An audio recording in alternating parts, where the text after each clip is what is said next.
Now, there's only one problem.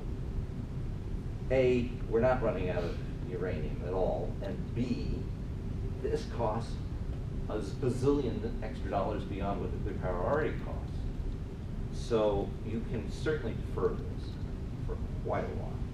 Now, if you don't, then you have to say yes to South Korea, and South Korea, if it does it, is certainly going to prompt Japan to do it, and if Japan does it, well then China has to do it. Why the reprocessed fuel is more dangerous in terms of proliferation. Any grade of plutonium, if boosted with tritium fuel, can make perfectly decent, reliable nuclear weapons of pretty sporty yields going into non. Okay, and so this idea that none of it's useful because it's reactor grade, and I won't, please don't drag me into that unless you want to meet in your office, which I'll be happy to do. Bottom line is, it's bombage. And the fact of the matter is, there have been articles, which I can forward to you recently, where the Japanese have let slip through senior officials that, of course, their reprocessing program is a military hedge against the Chinese. The South Koreans have let it be known that they would like to recycle to make sure that they don't fall behind the Japanese. You get the picture. So that one is an economic non-proliferation no-brainer. It would seem like the legislative action would be to support Brad Sherman and Ross Lakeman's legislation, which I know at least one of you, and maybe both of you, did before. So, not so bad. We talked about sharing accountancy procedures. I mean, we may well be doing that, but you'd want to be doing that even now with the Russians. And dare I say it, the Chinese, which might be a tough sell. Here's another one that someone has done, but it didn't get done. You might want to have an evaluation of how good the IAEA's ability to keep track of things is. I've been on 2 commissions over 10 years, been suggested each time, everyone applauds, yay! It even gets into state authorization bills, which we know never pass. And everyone goes, yay, and then nothing happens. When's the last time we had a state authorization bill? Well, but more important, when's the last time we had an appropriations bill? Well, we're getting better. Well, if you get better, put that in again. Yeah. I think the other idea, which I think at least one of you have pursued, is just say nix the MOX. The administration actually is backing out of this. Maybe you should make it easier for them. You pay the bills. Stop paying for that. Let me throw out something else and bring back to your first point. Instead of looking at these as opportunities, standalone opportunities in the bucket of non-proliferation, why not tie it when trying to negotiate large types of new trade agreements? Move this into those negotiations as well. Well, there is an answer to that. As I know someone who does those trade negotiations, so I kind of feel the pain. It turns out the World Trade Organization doesn't cover energy. It's considered a commodity. You'd have to change the treaty, but I would recommend, for very different reasons beyond non-proliferation, that might be smart on a number of fronts. Because more and more energy no longer is simply the brute force of fuel burning and oil and water boiling, but lots of switches and grids and lots of things like batteries. So you might want to start looking harder at how we're going to treat advanced energy management trade. And I think it really better be covered by the World Trade Organization. Perhaps it is, but you better change it. You said earlier as well that there are 2 sides to the MOX question. What's the other side? There you go. Yeah. This is what's called the... I was trying to be charitable. But, yeah. Well, now's your chance to be academic. Go ahead. Well, the administration has continued to support it. because they claim that it's part of, it's their commitment to the bilateral agreement with Russia. Not in this budget, though. Right. No, well, the estimated cost has gotten so great, and Moniz said more than 30 billion, and that may not even include decommissioning costs. So even the most avid supporters have started to shake. But there's still a determination that to try to make this work in some quarters. So, A lot of jobs. but our assessment over the years is Thank you. been Thank you. Well, it shouldn't be Mox is based a on the disaster. jobs bill. It's not a jobs bill. No. You know. Right. And it's, thank you. Thank you. We think that the support of Mox over these years has been very counterproductive to the very idea, the very reasons why we started in the first place. It was supposed to be a way to convince Russia to take their stockpiles of unsecured plutonium and make them more secure. And instead, we have this multi-$10 billion jobs program here. Russia's gone off and done whatever it wanted to do anyway, built a fast reactor to use plutonium. No one is watching as they manufacture the fuel in their facilities. God knows how much is sticking in the pipes like we talked about. And it's going to go into a fast reactor, which they could use to produce even more plutonium. Quite an example, moreover. So, They're doing it. Shouldn't the whole world be doing it? Japan wants to do that. Yeah. And even worse, because of the cost of the MOX program here, to try to get commercial industry more involved, the Nuclear Regulatory Commission has supported weakening our own security standards on plutonium. So just to make this program work, it was supposed to be all about strengthening security. We've undermined that just to try to make it work. So it's been very counterproductive. Now, I understand the word plutonium may be on the Nuclear Security Summit agenda, but when you consider who's most likely going to be there, this is a very awkward topic, because many of the people who benefit from this program are going to be at the summit. Now, in a related point, I think it's related, it's my understanding Japan has announced that it's going to rid itself of Yes. of its older stock. About of plutonium. 300 kilograms. 331. 31, right, that we had. That we gave them. Right. And it is a very high, Very, almost weapons grade. Almost material. weapons grade material. Given. Yes, That's and only- it breaks too, right. that's a It's fraction. only a small fraction of what they have Yeah. in Japan. But what's interesting But you're is- making the suggestion, Yeah. you're saying weapons grade, but plutonium is kind of plutonium. That might be a little bit better plutonium, but Right. plutonium By can the way, still be used. starting with that is a good start. The question is, what is the implication if you take that away? Shouldn't you be raising questions with regard to everything else? And instead of encouraging them to continue that program, shouldn't we be arguing, for gosh sakes, stand that thing down, let's do what we can to help you do that. Let's make it easier for us to negotiate, therefore, with South Korea not to begin. And let's lean on the Chinese and say, for God's sakes, don't buy a carbon copy of this facility, because that's what they're planning to do. Let's at least cap the chaos. Let's not just let it be wild, wild west. I'm gonna write that one down. Yeah, that's a quotable quote, right? Yeah. Where's the reporter in the audience? I have to run upstairs. I'll be back momentarily. Very well. Thank you.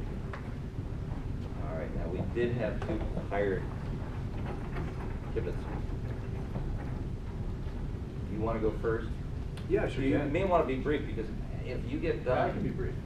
And you get done, they may not even be here. Okay. Okay. Yeah, I'll be brief. Okay.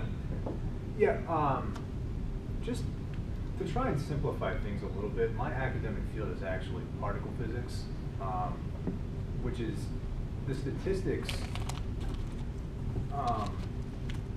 The statistics in these material accountancy measurements, it really is how accurate you can actually know something. And it's actually really simple. On a reprocessing plant, they say the uncertainty is 1%. So you can actually, whatever the diversion is, a 1% measurement said it's going to be 1% higher or lower than whatever the actual amount is that's diverted. in the Thor plant that Ed mentioned, there was actually 22 metric tons of uranium that was missing and 160 kilograms of plutonium that was missing in 8 months, which is way in excess of just 1% or 3%. It's an extraordinary amount of material that can be used to produce lots of nuclear weapons.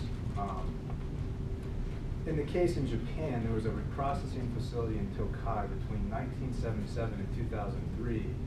There were 206 kilograms of plutonium that was missing. That was 3% of the total throughput from 1977 to 2003. So forget about just 1% measurements on reprocessing. The question is, why was so much of this material not accounted for? And I understand when the IEA makes a public statement and says 1% is the typical measurement uncertainty, that's actually the best you can do. I actually interpret that as the ideal best case scenario for how well you can actually measure these things. Then there's other political and human factors that can actually expand the amount of limitations. So whatever the technical facts are, that is actually the best you can do, and then there's political and human factors that actually make it more complicated. So I think sometimes it's a possibility that the 1% measurements are actually higher than 1%, that people don't really know how to use the equipment sometimes, or that they just didn't take enough measurements. And that could possibly explain why there was so much material that went missing for so long.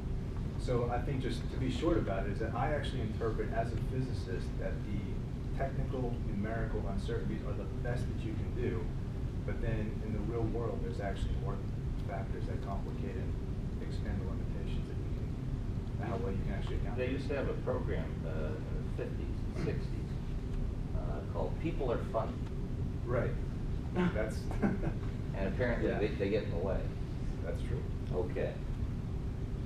Last but not least. Good afternoon. I'm Matthew McKinzie. I work at the Natural Resources Defense Council. Tom Cochran is my colleague. I had a few words to say about safeguards, but before I do, I was distracted by this book cover. I don't know if any of you have seen this book, Fukushima: The Story of a Nuclear Disaster, but it's kept me up many nights, and Ed Lyman is a co-author. So if you want to understand the Fukushima disaster better, I recommend this book as your guide. It's very well written. Does it have pictures? Yeah. Okay. So I just had a few simple things, simple ideas to convey about safeguards. Safeguards is what protects special nuclear material, which is so important for both nuclear energy and nuclear weapons. And there are really two aspects to safeguards. One aspect is containing and monitoring nuclear material, so this is guards, guns, gates, security clearances, those things that contain material. And the other aspect of safeguards is accounting and bookkeeping. Why do we have this other part of safeguards? Why is accounting important? It's because of the insider threat, and the threat that the guards, guns, and gates can't address.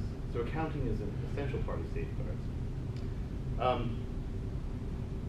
Tom Cochran and I were asked to comment on Charles's paper in particular, and talk about the huge material unaccounted for on the defense side. And Tom had done really groundbreaking work on this, especially at Rocky Flats, before I came to work at NRDC. And I learned a lot from him about MUF and about the situation at Rocky Flats. But the United States is no longer producing special nuclear material for weapons. It's a different era, and that MUF originated in that production process. Where today our special nuclear material is plutonium being manipulated within the Department of Energy complex.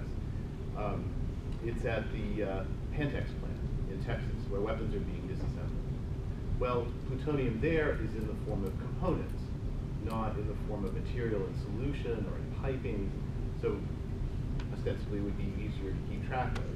And by and large, that's true. So the burden on safeguards in U.S. defense programs is less today because the material is in the form that better lends itself to accounting. Nevertheless, anecdotally, you can see what a challenge it is to account for all of this material from reports by the Defense Nuclear Facility Safety Board online.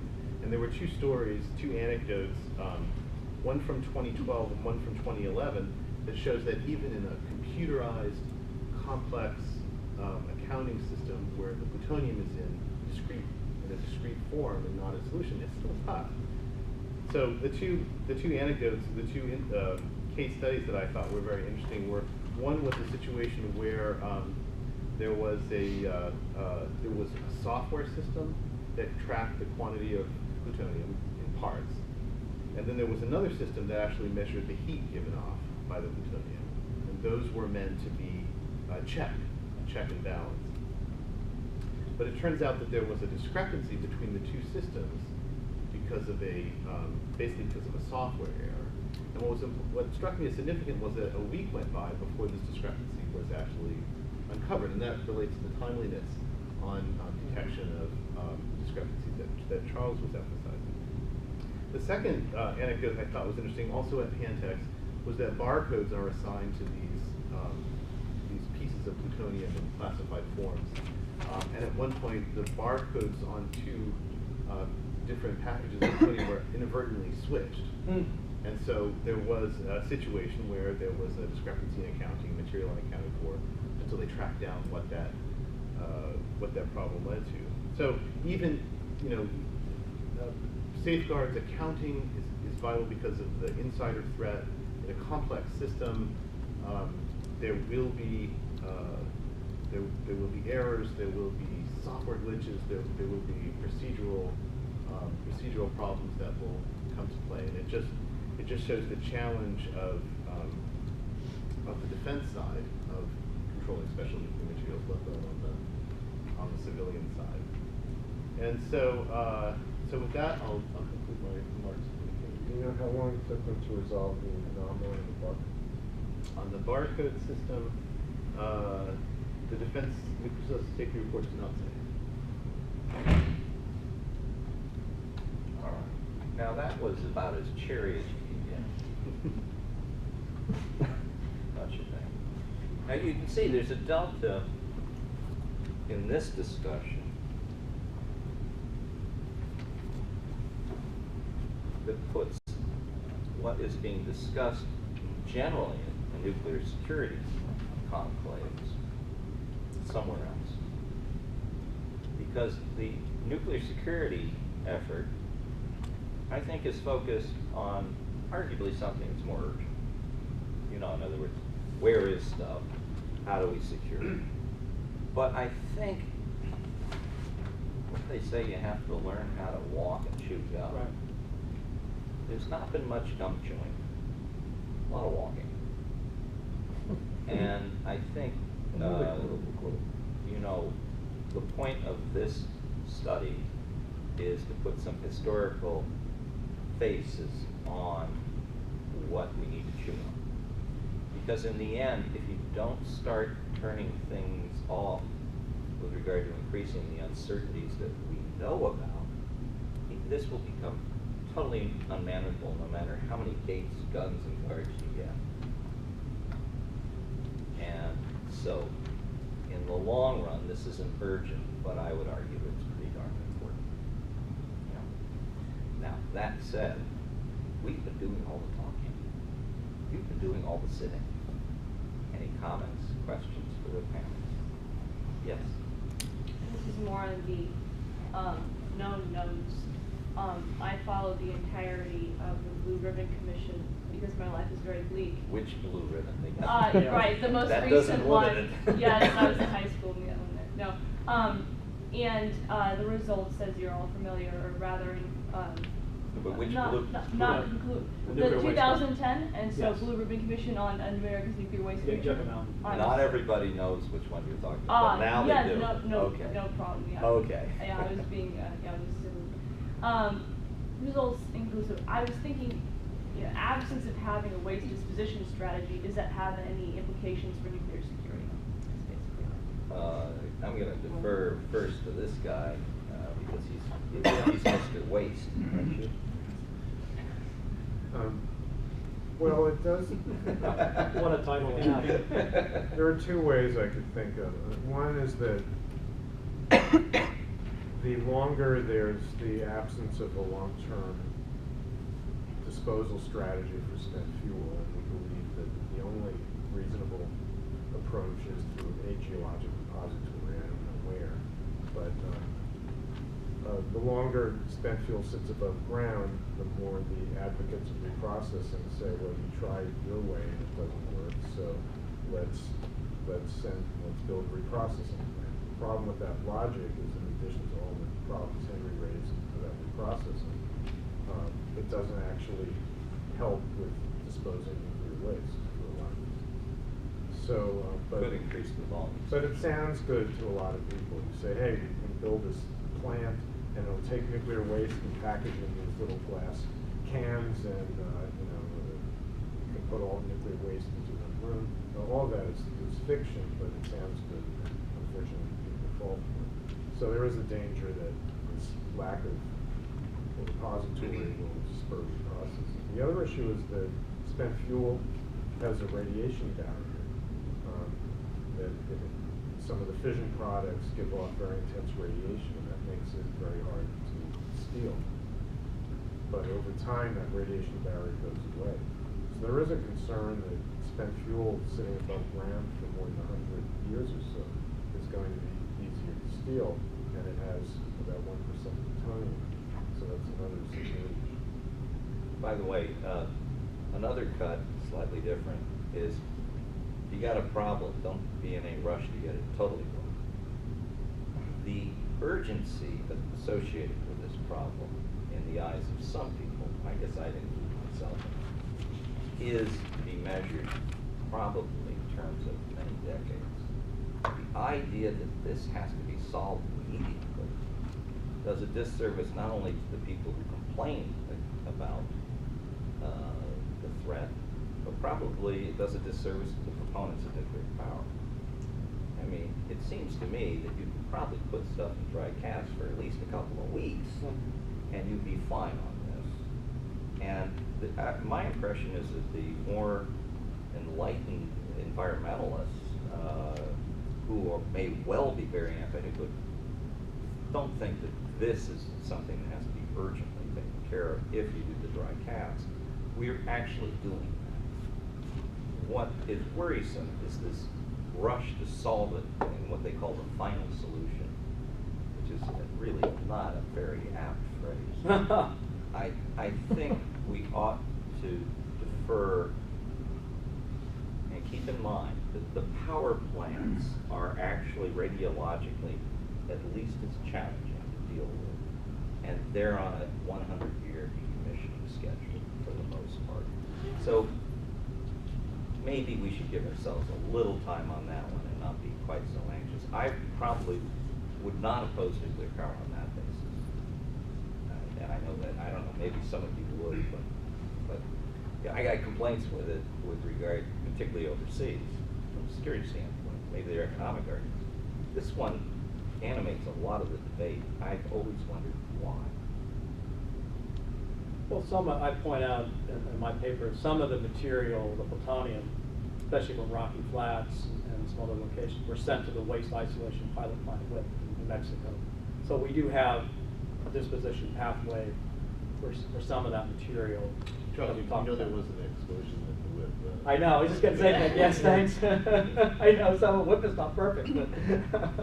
But by the way, I had a friend who worked for one of these aerospace firms, and he said, I've got the answer. We can blast it into space. Yeah. That was the idea of the That's- Russians. Yeah. Yeah, but trouble let's free. just say, even Ed Teller might raise his hand and says, yes, but what if it crashes? You know, if you bury something so you can't retrieve it, you might regret it. So again, final solution strikes me as a little weird. Yeah, that was kind of point I make in terms of material unaccounted for. It's likely that some of the material we can't account for could be in WIP, could be in those kind of storage location. Yes. I guess mine's more of a political question. What are your expectations for the upcoming Nuclear Security Summit, and what do you think the best possible outcomes we can hope for that? Any takers? Yeah. Who's going to be over there? I'm going to be at the Knowledge Summit just The before Knowledge summit. Summit. I know. I was telling Oh Henry my before we God. started our panel They're proliferating summits. So you have the NGO community. Well, We have our the Nuclear Knowledge Summit. Think of the possibilities. A stupid summit. And there's an industry summit. The nuclear power industry has a summit. And then there's the World Leaders Summit. Oh my God. So, yeah. Look, I mean, I've got an idea. How about a debate? Is that allowed? I mean, you know, one of the problems with these summits is you have to agree to so much. And when you start agreeing, you find out that it's pretty thin gruel. If you can get the question right, you know, I think that's worth 10 times more than getting the answer. I gotta hope that one of the outcomes is that they actually have disagreements about and actually argue about the question of plutonium. Yeah, but you know what the communique's written for some. Oh, Well, yeah. Like I said, she asked what I would like the most. I didn't say what was gonna happen.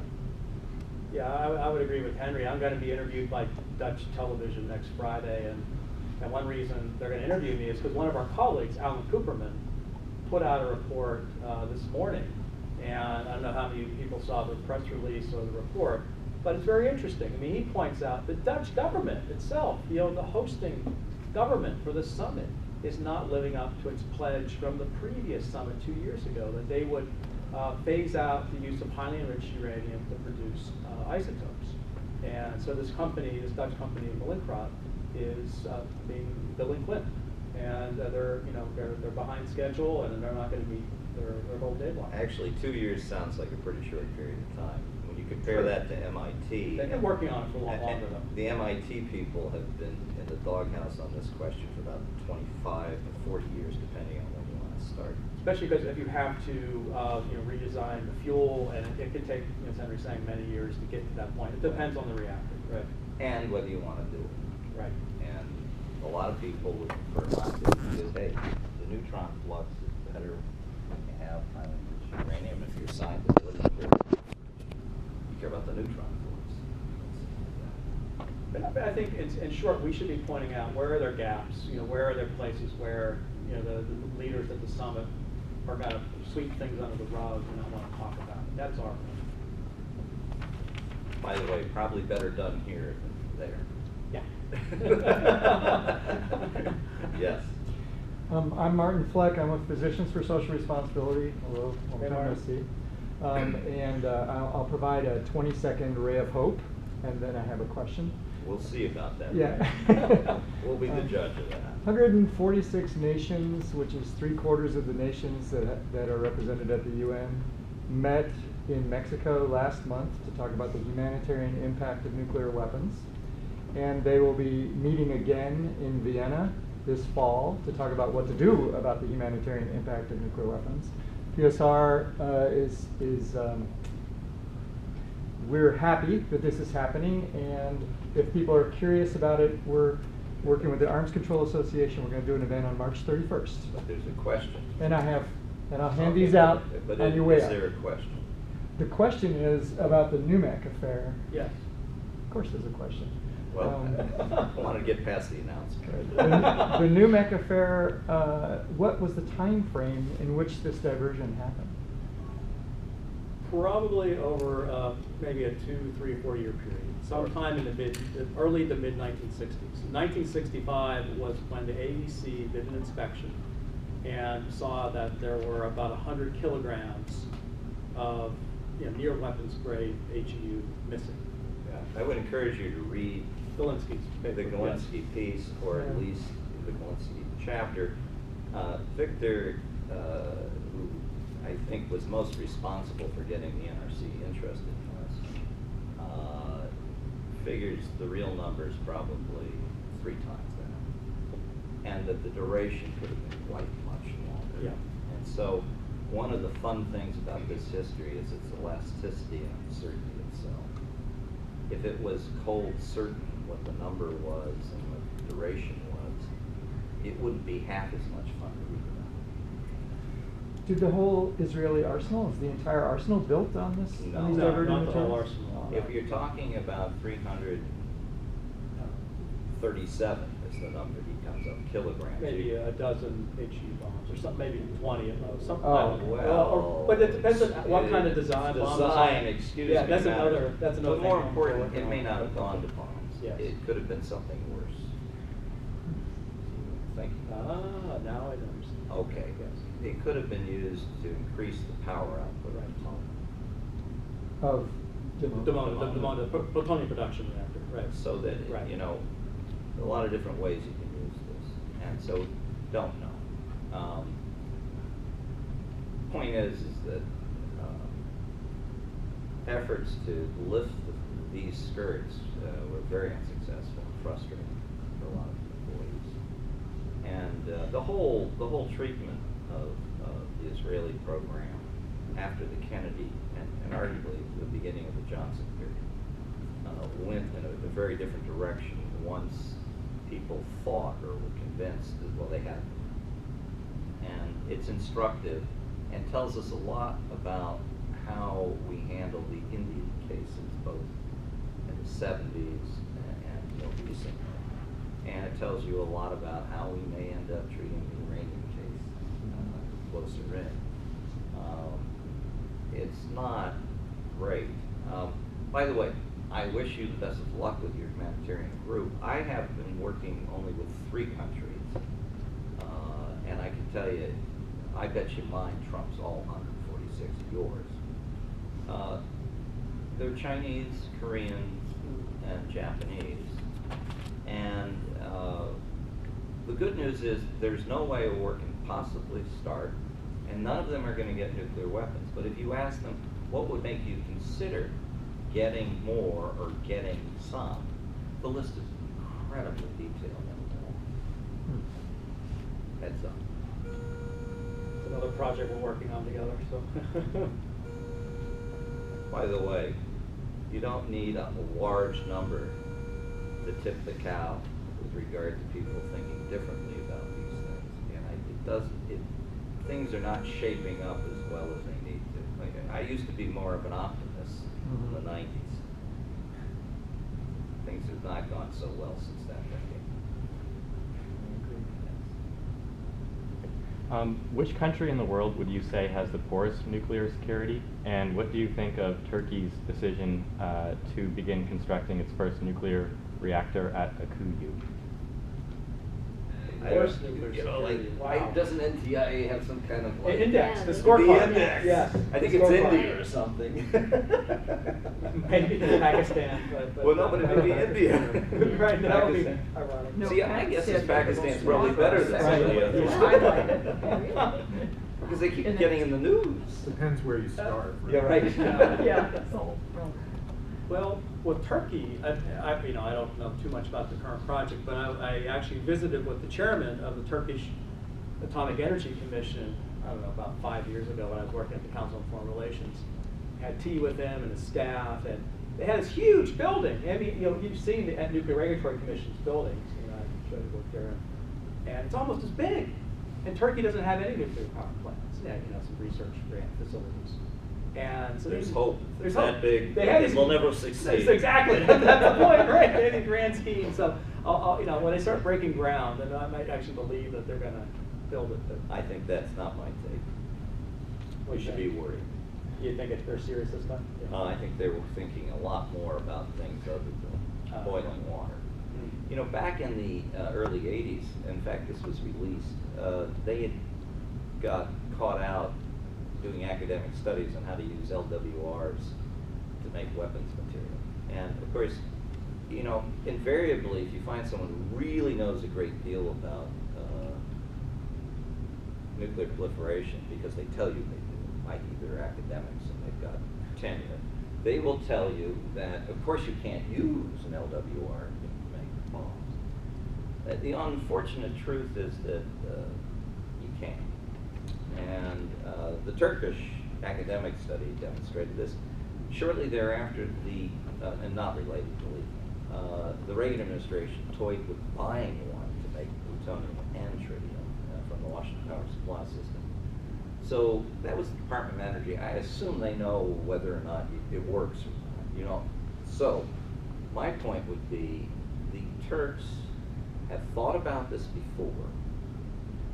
I think as they look at Iran, they're thinking about it. And a lot of this has to do with their sense of their position as the legacy country of the Ottoman Empire, just as the Iranians think of themselves as the holders of the Persian torch.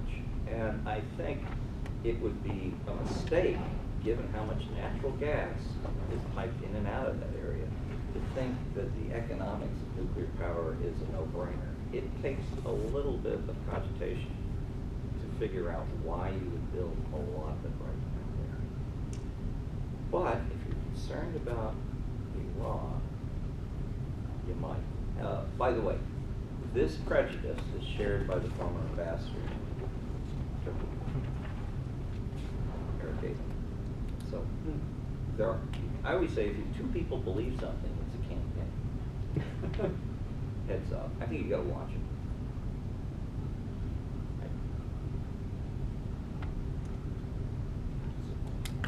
Wait, I guess we're waiting for the Congress.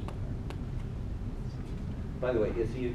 We're exactly on time. Are we? I know, we are, to the 5 minute. o'clock. Amazing. It's tempting. He What do said you- he would come back. Yeah, I don't want to disappoint our sponsor, our host. I was just I've got gonna another say- question. Okay. All right, Martin. For Mr. or Dr. Sokolski. I am not a doctor. I don't- I am didn't an wanna leave it ABD, off. and all but You're dissertation. JD, right? No? I'm Esquire. Oh, Esquire, there you go. You talked about, you know, some of your recommendations. So, Yeah. but I only got 2 of them. One of them was that reprocessing should stop, and the other one was, you know, say no to mocks. But I'm sure you have other. Well, as I The said, accountancy with Russia, Accountancy. especially. make sure we're that doing that we're at least sharing our best practices. That seems harmless. Yeah. Okay. By the way, you can send that in an email one way. You don't even have to have good relations.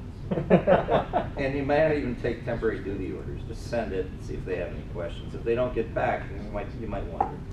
You do that with a number of countries.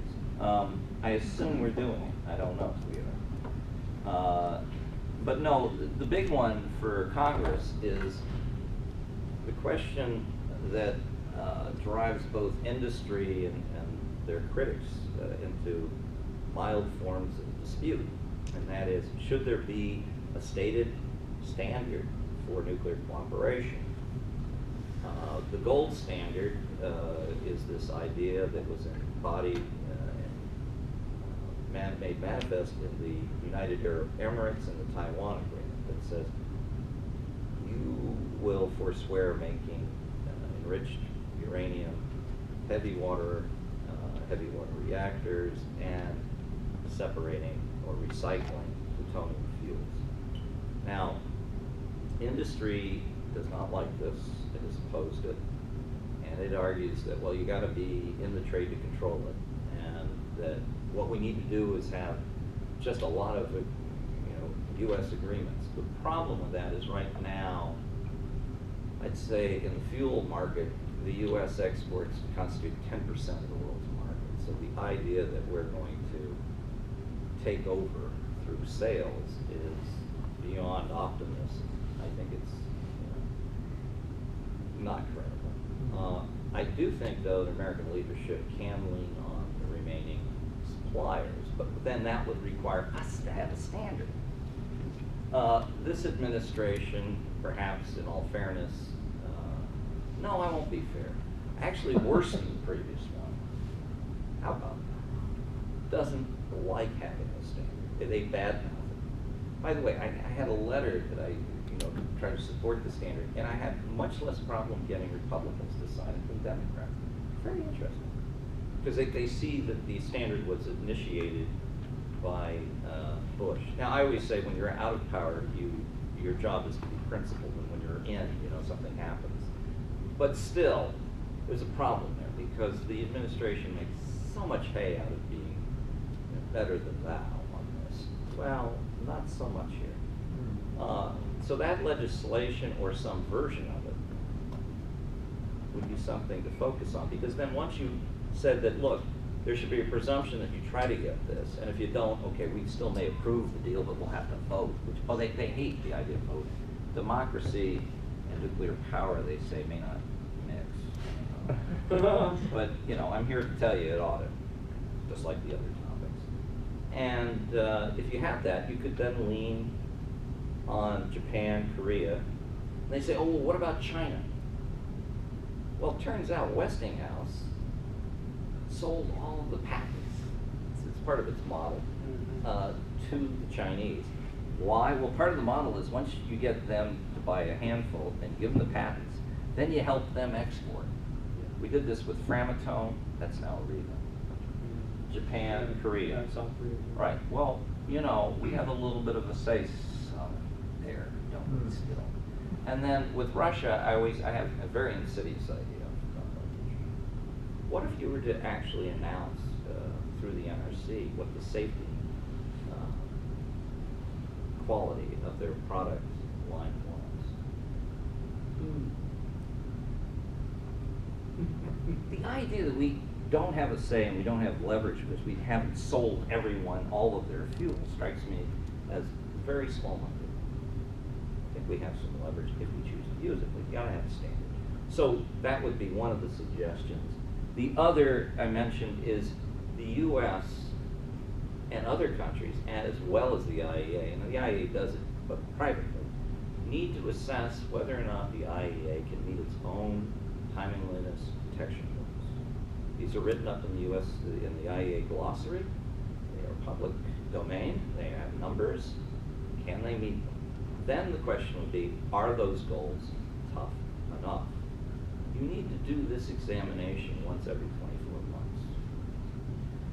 I believe the House Foreign Affairs Committee put this commission recommendation, I know because I was on the commission that put it in the commission recommendations, and they humored me and agreed to it, was actually passed by the House Foreign Affairs Committee. Of course, it was the Foreign Relations Authorization Act, which I believe has never been passed in, I don't know, at least a couple of weeks. But you need to get someone in our government and other governments to do that on a routine basis. And maybe even make it public to some extent. I think it would be very helpful. So those are your four. Thank you. I just heard from a congressman. He is unfortunately stuck upstairs voting. Crazy, I know. Okay. But he said, thank you Okay. to our presenters and to our attendees. Thank you so much for coming. This was a really important, helpful discussion. Well, Appreciate your time. we want to thank both congressmen for hosting this and the staffs as well. And we really appreciate it. Well, and we'll get you all out for another round, hopefully this year. This is what we're built for. You got one. Yeah. Okay. Bye-bye.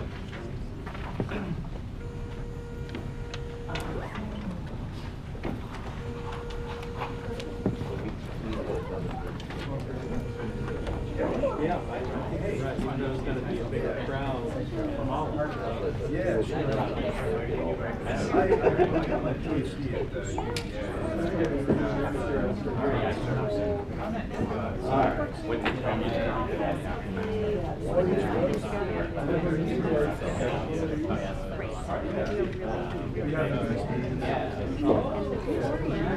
For a rare folk. Yeah, well. Yes. Couple of FAL numbers, but one of these roadblocks run too. So, yeah. Yeah, my feeling is website on structures is kind of which I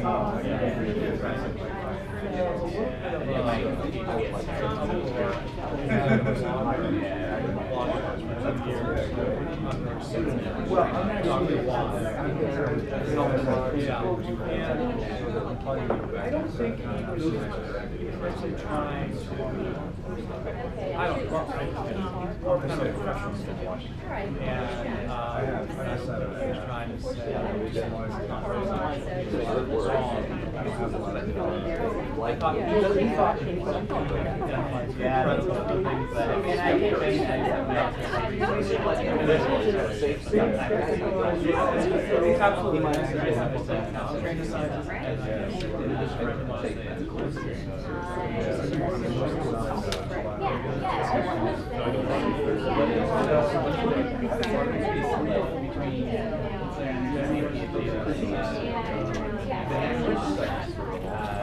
Nuclear, non-proliferation, so